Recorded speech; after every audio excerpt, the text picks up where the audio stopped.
Welcome to Ruchita cooking. இன்னைக்கு நம்ம என்ன பார்க்க போறோம்னா தந்தூரி நூடுல்ஸ் தான் பார்க்க போறோம்.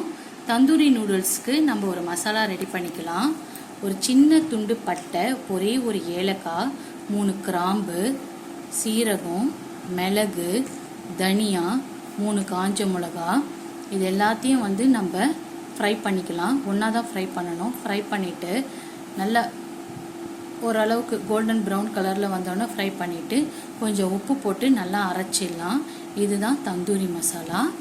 ரெடி பண்ணிக்கலாம். தந்தூரி பீஸாக்கு பண்ண அதே காய்கறி தான் நான் இன்றைக்கி யூஸ் பண்ண போகிறேன். கொஞ்சம் மிச்சமாயிடுச்சு. அதே மாதிரி தான் எல்லாம் அந்த தந்தூரி மசாலா காமிச்சேன் இல்லையா, அதெல்லாம் வறுத்துட்டு பொடி பண்ணிவிட்டு உங்களுக்கு என்னென்ன காய் பிடிக்குமோ அந்த காயில் நான் வெங்காயம், தக்காளி, பேபிகார்ன், மஷ்ரூம் எடுத்திருக்கேன். இதில் நம்ம அந்த பொடியை கலந்துட்டு ஒரு சின்ன ஒரு தேங்காய் மட்டையை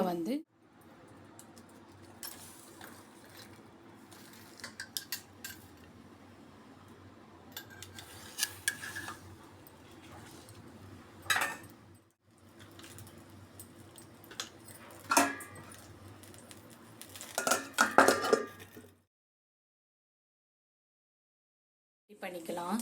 ஒரு பெரிய அகலமான பாத்திரத்தில் 1 லிட்டர் தண்ணி எடுத்துட்டு நல்லா பபுள்ஸ் வர அளவுக்கு கொதிக்க வச்சுட்டு நம்ம நூடுல்ஸை அது உள்ளே போட்டு எடுத்துடலாம். 2-3 மினிட்ஸ் தான் போடணும். அதுக்கு மேலே வேக விடாதீங்க. ஒரு 2 அல்லது 3 மினிட்ஸ் தான் இது வேக வைக்கணும். இப்போ நம்ம இதை வடிகட்டிடலாம். ஆயில் ஊற்றிக்கலாம். அப்போ தான் ஒன்றோட ஒன்று ஒட்டாது.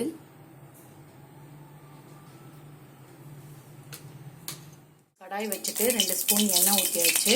2 ஸ்பூன் எண்ணெய் ஊற்றிட்டு அந்த தந்தூரி மசாலாலாம் பண்ணோம் இல்லையா, அந்த காய்கறி போட்டு கொஞ்சம் ஃப்ரை பண்ணிக்கலாம்.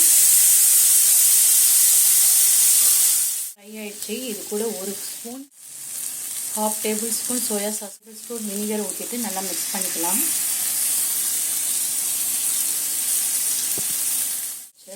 இப்போ நம்ம வேக வச்சிருக்க நூடுல்ஸை போட்டு கலந்துடலாம். சூப்பரான சுவையான தந்தூரி நூடுல்ஸ் ரெடி ஆயிடுச்சு. நீங்களும் உங்கள் வீட்டில் ட்ரை பண்ணிவிட்டு எப்படி வந்ததுன்னு சொல்லுங்கள்.